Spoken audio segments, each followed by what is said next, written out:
नमस्कार, India voice देख रहे हैं आप और मैं हूं आपके साथ शिवम दुबे।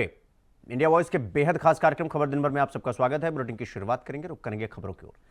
केंद्रीय गृह मंत्री अमित शाह ने प्रेस कॉन्फ्रेंस करते हुए कांग्रेस पर बड़ा हमला बोला। अमित शाह ने कांग्रेस पर संविधान और आरक्षण विरोधी होने के आरोप लगाए। अमित शाह ने खड़गे के आरोपों पर कहा कि वो कभी भी बाबा साहब भीमराव अम्बेडकर का अपमान सपने में भी नहीं कर सकते। अमित शाह ने कांग्रेस पर आरोप लगाते हुए यह भी कहा कि कांग्रेस ने अम्बेडकर को भारत रत्न देने से रोका। और क्या कुछ कहा अमित शाह ने, आइए सुनवाते हैं, सुनिए। खड़गे जी मेरा इस्तीफा मांग रहे हैं। इनको आनंद होता है तो शायद मैं दे भी दूं, मगर इससे इनकी समस्या का अंत नहीं है। अभी 15 साल तक कम से कम उनको वही जगह पे बैठना है जहां वो बैठे हैं। खड़गे साहब, मेरे इस्तीफे से आपकी दाल नहीं गलने वाली है। देखिए, मैं पार्लियामेंट के बारे में बाहर जवाब नहीं दे सकता, परंतु मैं इतना जरूर कह सकता हूं कि इसके सारे legal option Bharatiya Janata party तरासेगी।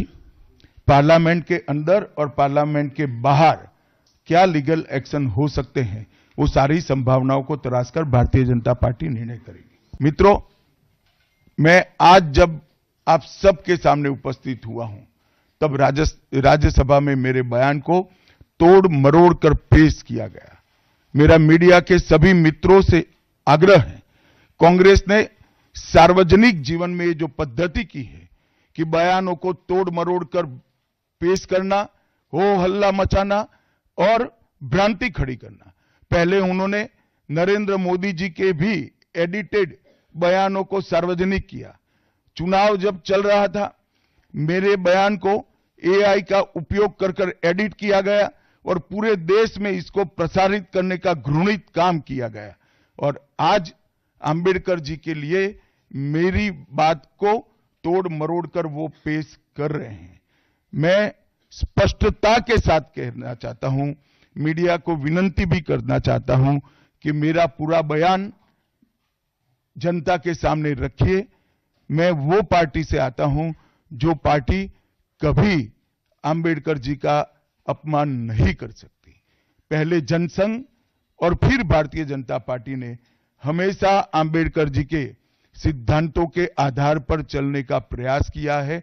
जब जब भारतीय जनता पार्टी शासन में रही, अंबेडकर जी के सिद्धांतों का हमने प्रचार किया है, प्रसार किया है। आरक्षण को और मजबूत करने का काम भारतीय जनता पार्टी ने किया है। इन्होंने जिस प्रकार से आरक्षण को भी विरोध किया, वो भी हम सब जानते हैं। पिछड़ा वर्ग आयोग, काका साहेब कालेलकर आयोग 53 में बना, 55 में रिपोर्ट आई, आज तक वो रिपोर्ट को लागू नहीं किया गया। 31 दिसंबर 1980 को मंडल आयोग बना, मंडल आयोग की रिपोर्ट आई। 80 में इंदिरा जी ने मंडल आयोग को ठंडे बस्ते में डाल दिया। 90 में जब गैर कांग्रेसी सरकार आई, तब मंडल आयोग की रिपोर्ट लागू हुई। उस वक्त राजीव गांधी विपक्ष के नेता थे और जब मंडल आयोग की रिपोर्ट लागू हुई, प्रस्ताव संसद में आया, राजीव जी ने अपने जीवन का सबसे लंबा भाषण ओबीसी के आरक्षण का विरोध करने के लिए किया। आज मैं फिर से एक बार आग्रह के साथ मीडिया को बताना चाहता हूं, सच्चाई को जनता तक पहुंचाना चाहिए। मेरी पूरी बात बहुत स्पष्टता के साथ, कोई कंफ्यूजन के बगैर राज्यसभा के रिकॉर्ड पर है। तो कांग्रेस के अध्यक्ष मल्लिकार्जुन खड़गे ने प्रेस कॉन्फ्रेंस कर गृह मंत्री अमित शाह पर जमकर हमला बोला। खड़गे ने अमित शाह पर संविधान निर्माता बाबा साहब भीमराव अम्बेडकर के अपमान का आरोप लगाया। उन्होंने कहा कि अमित शाह ने बाबा साहब भीमराव अम्बेडकर का अपमान किया है। बीजेपी और प्रधानमंत्री नरेंद्र मोदी पर भी हमला बोला और कहा कि यदि किसी ने बाबा साहब अम्बेडकर के खिलाफ कुछ कहा है तो प्रधानमंत्री को तुरंत कार्रवाई करनी चाहिए। ये लोग संविधान में विश्वास नहीं करते हैं। उन्होंने यह भी आरोप लगाया कि प्रधानमंत्री मोदी की चुप्पी इस बात का संकेत है कि वो अमित शाह के बयान से सहमत है। उन्होंने कहा कि अगर प्रधानमंत्री मोदी को बाबा साहब भीमराव अम्बेडकर का सम्मान है तो उन्हें आज ही अमित शाह को मंत्रिमंडल से बर्खास्त कर देना चाहिए। अगर उनके लिए स्वाभिमान अभिमान होता तो ये बात कभी वो व्यक्ति बोलता नहीं था। तो इसीलिए हम चाहते हैं कि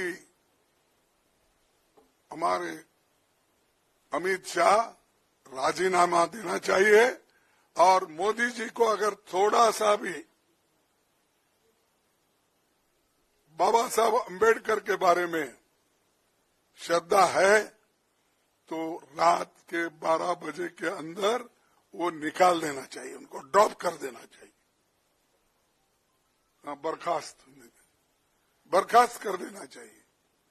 तो हमारी डिमांड ये है कि जो व्यक्ति संविधान का शपथ लेके अंदर आता है, मिनिस्टर बनता है, मेंबर बनता है, अगर उस संविधान का अपमान करता है तो उसमें उसको कैबिनेट में रहने का कोई अधिकार नहीं है। उनको फौरन ड्रॉप करना चाहिए, बर्खास्त करना चाहिए, तभी इस देश के लोग शांत रहेंगे। नहीं तो हर जगह बाबा साहब के बारे में नारे लगाएंगे, उनके लिए जान देने के लिए भी लोग तैयार हैं। ऐसा नहीं कि कोई मिलेगा नहीं, लेकिन आज के हमारे जितने भी सुशिक्षित भी है, अनपढ़ लोग भी है, बहुत लोग भी है जो बाबा साहब अंबेडकर के अभिमानी है। वो जात पात का सवाल नहीं है, बाबा साहब अंबेडकर सबके हैं। अपने कैबिनेट से निकाल देना चाहिए था, ये नहीं चलेगा। लेकिन दोनों बड़े गहरे दोस्त हैं, एक दूसरे के पाप को सपोर्ट करते हैं, और इन्हों अगर कोई पाप किए तो वो सपोर्ट करते हैं, उन्हों अगर कोई पाप किए या गलत बोले तो मोदी साहब सपोर्ट करते हैं। तो इसीलिए मैं ये जानना चाहता हूं मोदी जी के ओर से, जो व्यक्ति और जिस संविधान की आप यहां पर जो चर्चा कर रहे हैं, इस ग्रंथ को पवित्र मानकर आप सबको कह रहे हैं, हालांकि ये संविधान उन्होंने कभी इसको। तो उत्तराखंड के मुख्यमंत्री पुष्कर सिंह धामी ने बुधवार को समान नागरिक संहिता लागू करने का ऐलान कर दिया। मुख्यमंत्री पुष्कर सिंह धामी ने सोशल मीडिया प्लेटफॉर्म एक्स पर पोस्ट करके जानकारी दी। उसके बाद वीडियो जारी करके यूसीसी लागू करने का ऐलान कर दिया। सीएम धामी ने कहा कि राज्य सरकार अपने संकल्प के अनुसार यूसीसी को लागू करने के लिए पूरी तैयारी कर चुकी है और जनवरी 2025 से इसे राज्य भर में लागू कर दिया जाएगा। इसके साथ ही उत्तराखंड आजादी के बाद समान नागरिक संहिता लागू करने वाला देश का पहला प्रदेश बन जाएगा। मुख्यमंत्री ने कहा कि इस संबंध में 2022 विधानसभा चुनाव के दौरान जनता से किए गए वादों को पूरा किया जा रहा है। मार्च 2022 में जब राज्य में नई सरकार बनी थी तो पहले ही मंत्रिमंडल की बैठक में यूसीसी लागू करने के लिए एक विशेषज्ञ समिति गठित करने का निर्णय लिया गया था।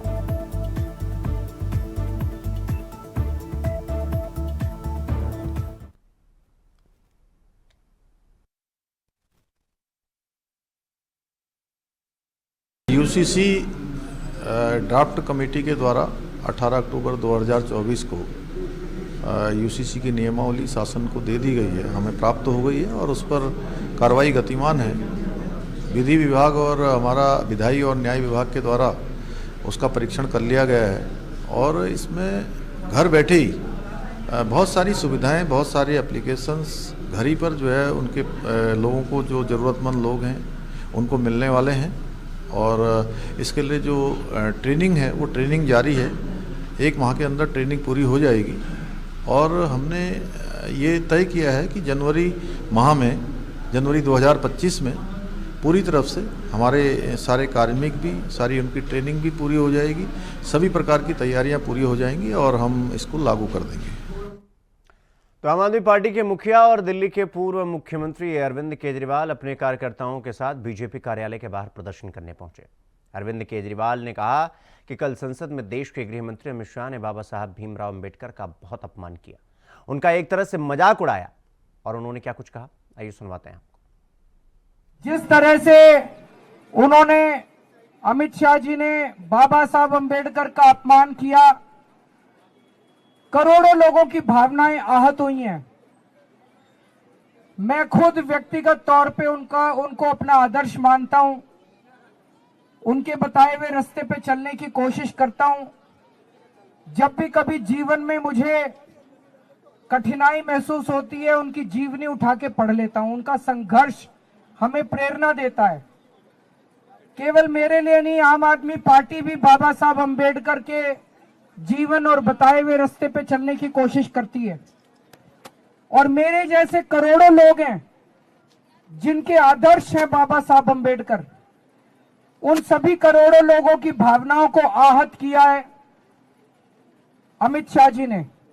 कल संसद में देश के गृह मंत्री अमित शाह जी ने बाबा साहब अंबेडकर का बहुत अपमान किया,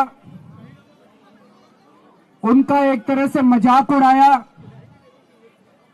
उन्होंने कहा अंबेडकर अंबेडकर अंबेडकर कहने से कुछ नहीं होगा, इससे अच्छे भगवान का भजन करो तो हो सकता है स्वर्ग मिल जाए।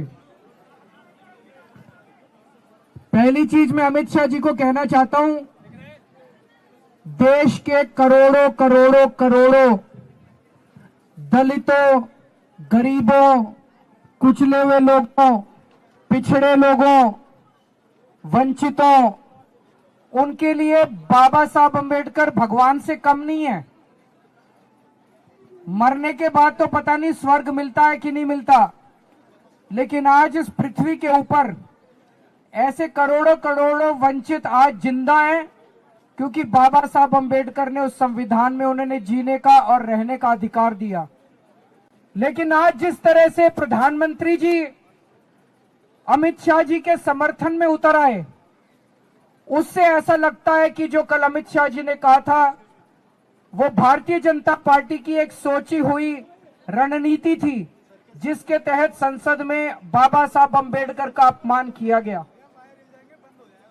हम इसकी कड़ी शब्दों में निंदा करते हैं। अब यह साफ हो गया कि भारतीय जनता पार्टी बाबा साहब अंबेडकर के खिलाफ है, संविधान के खिलाफ है। और अब बीजेपी के जितने समर्थक हैं उनको तय करना पड़ेगा, उनको चुनना पड़ेगा, या तो वो बीजेपी के साथ हैं या बाबा साहब अंबेडकर के साथ हैं। आप दोनों के साथ नहीं हो सकते। भारतीय जनता पार्टी के शीर्ष नेतृत्व ने यह साफ कर दिया है कि वो बाबा साहब अंबेडकर के खिलाफ हैं। तो भारतीय जनता पार्टी के समर्थकों को अब तय करना पड़ेगा कि आप बीजेपी के साथ हो कि बाबा साहब अंबेडकर के साथ हो। हम मांग करते हैं कि अमित शाह जी के खिलाफ सख्त से सख्त कार्रवाई की जाए, ताकि जितने लोगों में रोष है वो रोष खत्म तो नहीं हो सकता, लेकिन वो गुस्सा कम हो सकता है अगर उनके खिलाफ सख्त कार्रवाई की जाएगी। तो हम देश के कोने कोने में इस संदेश को लेके जाएंगे, इस बात को लेके जाएंगे कि किस तरह से भारतीय जनता पार्टी और किस तरह से उनका शीर्ष नेतृत्व बाबा साहब का अपमान कर रहा है। दिल्ली के चुनाव में, दिल्ली में हम कोने कोने में, घर घर में इस बात को लेके जाएंगे कि किस तरह से उनका अपमान किया जा रहा है। फिर से हम इसकी घोर निंदा करते हैं और बहुत ठेस हम सब लोगों को महसूस हो रही है। तो यहां पर रुकेंगे एक छोटे से ब्रेक के लिए। खबरों का सिलसिला जारी है, फौरन लौट रहा है। तो ब्रेक के बाद एक बार फिर आप सबका स्वागत है मेरे साथ। रुक करेंगे अगली खबर की ओर। केंद्रीय गृह मंत्री अमित शाह द्वारा डॉक्टर भीमराव अंबेडकर के संदर्भ में दिए गए बयान पर सदन में जमकर हंगामा हुआ। अमित शाह के बयान को लेकर विपक्ष सरकार पर हमलावर है और इस बीच अब यूपी के पूर्व सीएम और समाजवादी पार्टी के अध्यक्ष अखिलेश यादव की प्रतिक्रिया सामने आई। राज्यसभा में केंद्रीय गृह मंत्री अमित शाह के भाषण पर सपा अध्यक्ष अखिलेश यादव ने कहा, बहुत सारे गरीब, शोषित, वंचित, पीड़ित लोगों के लिए बाबा साहब भीमराव अंबेडकर भगवान की तरह हैं। आज भी घर घर और गांव गांव में उनको पूजा जाता है। और इस देश को एक ऐसा संविधान जिसमें सबको हक और सम्मान मिलता है, वो बाबा साहब भीमराव अंबेडकर जी ने दिया। लेकिन आप देखिए उनके सम्मान में किस तरीके से भाषा का इस्तेमाल हुआ है। ये वही लोग हैं जो संविधान कभी बदलना चाहते थे और लोकतंत्र पे हमला करने के लिए कि हमारा लोकतंत्र कमजोर हो जाए। लोकतंत्र वो है जिसमें हम लोगों की बातों को सुनते हैं, हर इंसान को जोड़ करके लोकतंत्र है। लेकिन ये लोग मन विधान से चलने वाले लोग एक तंत्र पसंद करना चाहते हैं। ये तो हालत दिल्ली की है। और यूपी की हालत जो है, हमारे जो मुख्यमंत्री जी, उनकी भाषा तो ऐसी है कि अगर आप सुने तो आपको भी गुस्सा आ जाएगा। उनकी जो भाषा सदन में है वो शायद डेमोक्रेटिक नहीं है, एक सम्मान की भाषा नहीं लगती है। अगर राइट टू स्पीच है तो कहीं ना कहीं हमें राइट फॉर सम्मान की भी बात करनी पड़ेगी। हमारा सम्मान तो हो, कोई भाषा ऐसी इस्तेमाल करें जिससे सम्मान हो। और वही स्थिति आज बनी है कि सरकार के मंत्री, डिप्टी सीएम की जो भाषा थी वो ठीक नहीं थी। आप किसी को उपनाम से कैसे बुला सकते हैं? एक कॉन्स्टिट्यूशनल पोस्ट है, कॉन्स्टिट्यूशनल पोस्ट में बैठे हुए किसी भी व्यक्ति को सम्मान से ही बुलाया जा सकता है। लेकिन जानबूझ करके सरकार, क्योंकि बुनियादी सवालों का जवाब उनके पास नहीं है। आप किसी अस्पताल में चले जाएं, किसी भी सीएससी पीएससी में चले जाएं, किसी गरीब को इलाज नहीं मिल पा रहा है। ये वही सरकार है जो अस्पताल के साथ साथ प्राइमरी स्कूल बंद करने जा रही है। मैं आपसे कहना चाहता हूं कि इतनी लूट किसी सरकार में नहीं हुई होगी जिसकी लूट हर स्तर पर आपको देखने को मिल जाएगी। तहसील स्तर, थाना स्तर या किसी भी कामकाज के लिए इतनी लूट उत्तर प्रदेश में नहीं हुई जितना भारतीय जनता पार्टी की सरकार में हो रही है। इन सभी चीजों को छिपाने के लिए भारतीय जनता पार्टी फेस नहीं कर सकती है। सर क्या कहेंगे संभल पर जो हिंसा हुई है, क्या कहेंगे? वहां पर जाने से रोका गया है सबको। जहां तक मिलने मिलाने की बात है, मैं आपसे बड़े सम्मान के साथ कहना चाहता हूं कि हम लोग खोदने वालों में से लोग नहीं है। देश और समाज को तरक्की, खुशहाली पे रास्ते पे ले आने के लिए नए रास्ते। वहीं मुंबई में गेटवे ऑफ इंडिया से एलिफेंट आइलैंड की ओर दर्जनों यात्रियों को लेकर जा रही एक नाव बुधवार को टक्कर के बाद पलट गई। जानकारी के मुताबिक यात्री जहाज में नौसेना की एक स्पीड बोट ने टक्कर मार दी। हादसे का एक वीडियो भी सामने आया है जिसमें नाव पानी में डूबती हुई नजर आ रही है और वीडियो में लाइफ जैकेट पहने लोग यात्रियों को बचाते हुए दिखाई दे रहे हैं। सीएम देवेंद्र फडणवीस ने जानकारी दी कि नौसेना का एक नाव नीलकमल नाम की यात्री से जहाज टकरा गया और फिलहाल 101 को बचा लिया गया है और 13 लोगों की मौत हो गई है, जिसमें 10 आम लोग और 3 नौसैनिक शामिल हैं। 5 की हालत गंभीर बताई जा रही है।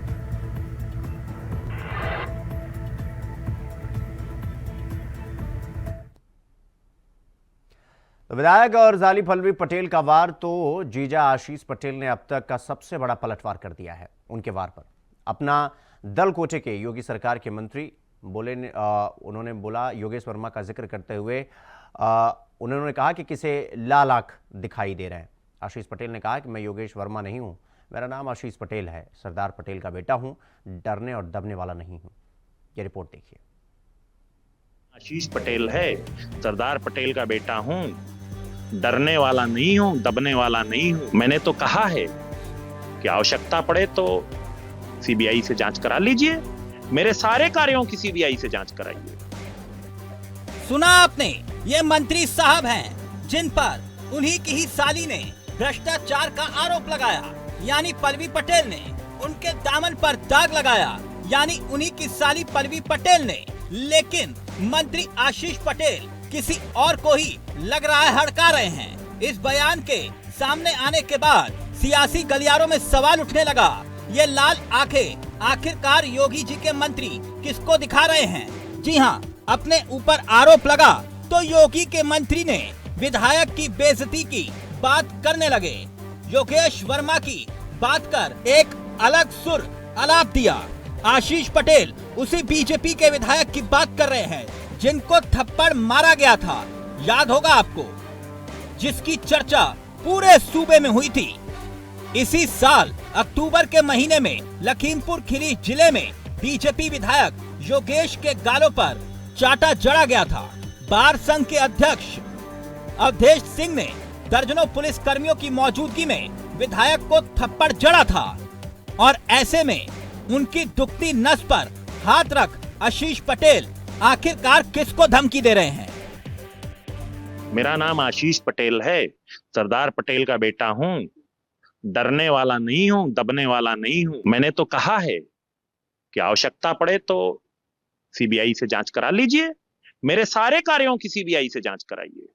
अरे अब इसमें कोई कुछ कहने की जरूरत है, कुछ पूछने की जरूरत है? साजिश किसने किया, कौन है इसके पीछे, इसकी जांच भी होनी चाहिए। टाइमिंग देखिए, जब मैं सर्जरी में था, टाइमिंग देखिए, जब विधानसभा सत्र एक दिन पहले चालू हो रहा है। इस सर पूरे खेल को समझने की कोशिश करिए। न नकल माफिया से डरने वाला हूं, न किसी दबाव से डरने वाला हूं। ईंट का जवाब पत्थर से दूंगा।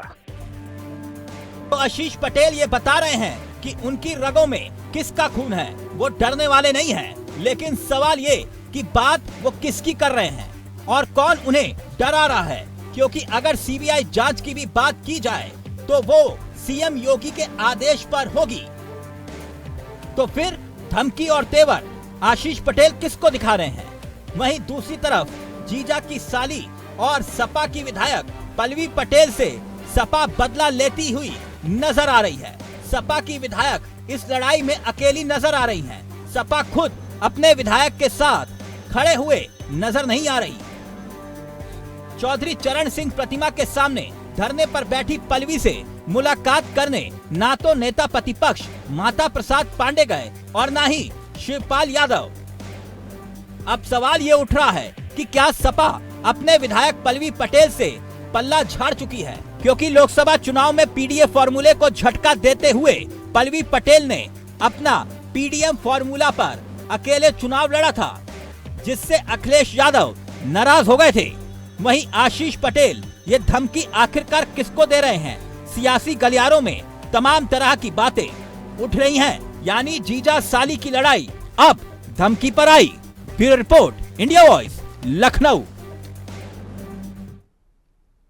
वहीं यूपी विधानसभा में बुधवार को बहस के दौरान माहौल गर्म हो गया। सदन में हंगामा कर रहे और बार बार रोकने पर भी शांत नहीं हो रहे सपा विधायक अतुल प्रधान पर स्पीकर सतीश महाना बेहद खफा हो गए।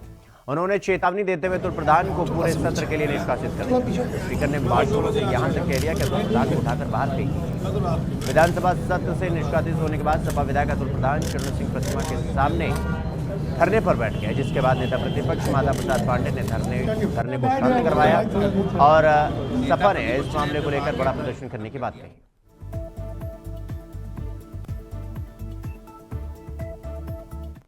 देखिए, ये लड़ाई लोकतंत्र को बचाने की है, बाबा साहब के संविधान को बचाने की है। और जिस तरीके की इनकी गतिविधियां, जिस तरीके का ये काम कर रहे हैं, उस तरीके की बातें बिल्कुल सहन नहीं हो सकती। हम लोग नियम 56 पर विधानसभा अध्यक्ष जी ने हमारे नोटिस को स्वीकार किया और पूरे प्रदेश में जिस तरीके से स्वास्थ्य विभाग में भ्रष्टाचार व्याप्त है, डॉक्टरों की कमी है, झांसी में जो इतना बड़ा अभी बच्चे जिनकी मौत हो गई, उन सब बातों को लेकर, उन सब विषयों को लेकर हम बात रख रहे थे। सरकार की तरफ से वरिष्ठ जितने इनके मंत्री हैं, जो स्वास्थ्य मंत्री हैं, डिप्टी चीफ मिनिस्टर भी हैं, उनकी तरफ से जिस तरह की भाषा का इस्तेमाल हो रहा था, खास तौर से नेता प्रतिपक्ष के लिए, हमारे वरिष्ठ विधायकों के लिए, हम सब लोग उसी को लेकर वेल में आए, जिसके बाद मेरा निष्कासन विधानसभा अध्यक्ष जी की तरफ से किया गया। मैं इसको सहर्ष स्वीकार करता हूं और ये लड़ाई बड़ी है, इसमें पता नहीं क्या क्या सहन करना पड़ता है, लेकिन ये लड़ाई को हम लोग लगातार लड़ेंगे। संघर्ष करने के लिए तैयार हैं।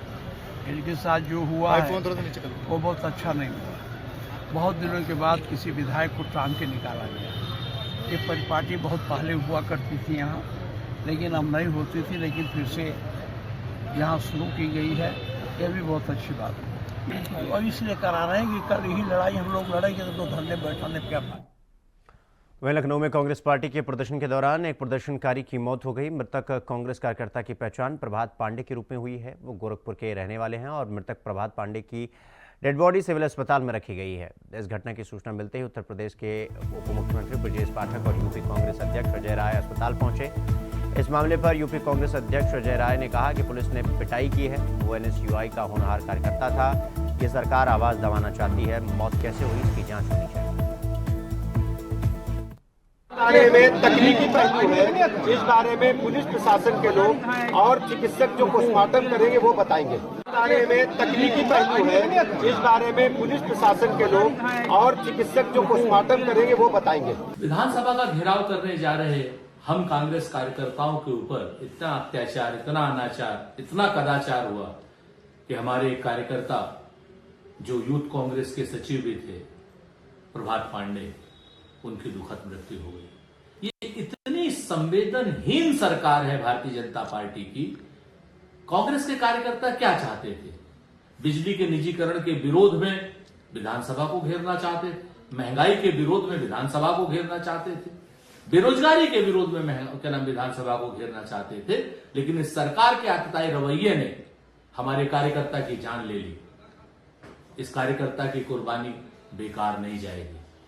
एक एक कांग्रेस का कार्यकर्ता और एक एक कांग्रेस का नेता इस कार्यकर्ता के परिवार के साथ खड़ा हुआ है और आज सरकार को जवाब देना होगा कि इतनी संवेदनहीन सरकार है कि बगैर किसी बात के हमारे कार्यकर्ता की दुखद मृत्यु हो गई। 18 दिसंबर 2024 को समय लगभग शाम 5 बजे एक व्यक्ति प्रभात पांडे पुत्र दीपक पांडे, उम्र लगभग 28 वर्ष, जो कि गोरखपुर के निवासी हैं, उनको कांग्रेस कार्यालय परिसर से बेहोशी की हालत में सिविल हॉस्पिटल काला हजरतगंज क्षेत्र में लाया गया, जिनको डॉक्टर्स द्वारा ब्रॉड डेड डिक्लेयर किया गया है। तो अगली खबर अलीगढ़ से है, जहां 50 साल पुराने मंदिर पर ताला लटका हुआ मिला। ये मंदिर मुस्लिम बाहुल इलाके में है, जिसके चलते मंदिर खंडित और गंदगी से भरा हुआ था। हिंदूवादी संगठन के लोगों ने मंदिर की साफ सफाई की। मंदिर में हनुमान जी और महादेव की मूर्तियां मिली हैं। मंदिर की प्रॉपर्टी पर अवैध कब्जे को देखा गया। मंदिर की जानकारी पुलिस को मिली तो पुलिस ने भारी पुलिस बल तैनात किया और इस मौके पर बीजेपी नेताओं ने हनुमान चालीसा का पाठ किया।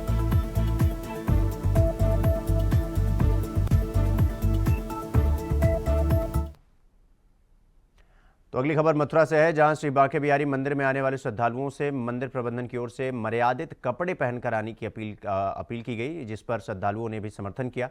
आपको बता दें कि धार्मिक नगरी वृंदावन में इन दिनों सनातन संस्कृति को बढ़ावा देने के उद्देश्य से अधिकांश मंदिर और प्रमुख कुंज गलियों में श्रद्धालुओं से मंदिर में पोस्टर बैनर लगाकर श्रद्धालुओं को मर्यादित कपड़े पहनकर आने का आग्रह किया गया है, जिसमें युवा पीढ़ी सनातन संस्कृति की ओर अग्रसर हो।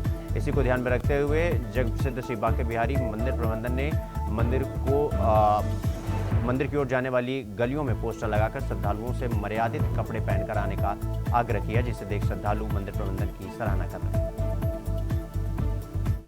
इसके बारे में तो यही कहेंगे कि भारतीय संस्कृति के हिसाब से स्त्री आए, क्योंकि हमारी भारतीय संस्कृति को अंग्रेजी लोग अपना रहे हैं। वृंदावन में आप देखिए, और हम उनकी संस्कृति को अपना रहे हैं। तो जितनी भी मंदिर हैं वृंदावन के और भी वहाँ पे प्रतिबंधित हो गई हैं ऐसी लेडीज लड़की जो भी हैं कि जो वस्त्र मंदिर में प्रवेश के लिए, जैसे मैंने पहन रखे हैं धोती बगलबंदी, मंदिर में प्रवेश के लिए कम से कम सभ्यतापूर्वक और अच्छे वस्त्र पहन के आए। ये हमारी भैया भारतीय संस्कृति की पहचान है। अगर पुण्य कमाना है और भैया भगवान बांके बिहारी का आशीर्वाद लेना है तो अपने ढंग से आइए, आगे आपकी मर्जी। भैया ये हम लोगों की लापरवाही रही है, क्योंकि हम लोग जब खा रहे हैं भगवान के नाम का, पल बढ़ रहे हैं, हम संपन्न हो रहे हैं, तो व्यवस्था भी हम लोगों के अलावा कोई नहीं समझेगा इसको। किसी के भरोसे रहेंगे व्यवस्था नहीं चलेगी, हमको खुद अपनी को चलानी पड़ेगी। ये हम लोगों की खुद गलतियां हैं। ये तो सोचना चाहिए उसमें महिलाओं को, ये तो उनके लिए अपनी भारतीय संस्कृति है, सोचना चाहिए। अंग्रेज लिख दे भाई, अंग्रेज मंदिर जाके देख लो लेडीजों को, अंग्रेजों की लेडीजें कितनी बढ़िया तरीके तिलक वगैरह लगा के, माला झोली गले में डाल के, धोती पहन के अच्छी लगती हैं। उन्हीं के हिसाब से रहो आप भी। मैं यही कहूंगी जो भी यहाँ आए अपने वस्त्रों को देखते हुए, जो भी मंदिर परिसर में आए अपने वस्त्र ऐसे रखें, पूरा ढका शरीर हो, जीन्स पहनो चाहे कुछ पहनो, लॉन्ग टॉप पहनिए, आप लॉन्ग कपड़े पहनिए। जीन्स पहनने के लिए मनाही नहीं होती, लेकिन लोग क्या करते हैं जीन्स के साथ शॉर्ट टॉप पहन लेते हैं। तो शॉर्ट टॉप मत पहनिए, आप लॉन्ग टॉप पहनिए, वो भी जीन्स भी आजकल पैंट की तरह है। ऐसे आजकल लोग पैंट प्लाजो ये सब पहनते हैं, ये सब बुराई नहीं है, ना सूट में बुराई है ना जीन्स में, किसी कपड़े में बुराई नहीं होती, लेकिन हर इंसान को कपड़े कैरी करने का तरीका होना चाहिए। तो मैं यही कहूंगी सब महिलाओं से, अपनी सब बहनों से यही कहूंगी, हाथ जोड़ के मेरी यही निवेदन है, विनती है कि सब आएं, लेकिन कायदे से, और लॉन्ग टॉप पहने, शॉर्ट कपड़े बिल्कुल ना पहने। लेकिन कुछ महिलाएं हम मुझे देख के कह रही होंगी कि खुद जीन्स पहन के आई हैं और ये बोल रही हैं, लेकिन मैं अगर जीन्स पहन के आई हूँ, कोई भी महिला हो बता दे मेरा एक अंग दिख रहा हो, तो मैं ये कहूंगी आइए। किसी चीज किसी वस्त्र में बुराई नहीं होती, उसको पहनने का, कैरी करने का ढंग और तरीका होना चाहिए। बोलिए राधे राधे, बांके बिहारी लाल की जय, वृषभान दुलारी की। तो खबर दिन भर में आज के लिए बस इतना ही। देश और दुनिया की तमाम खबरों को देखने के लिए देखते रहिए इंडिया वॉइस। नमस्कार।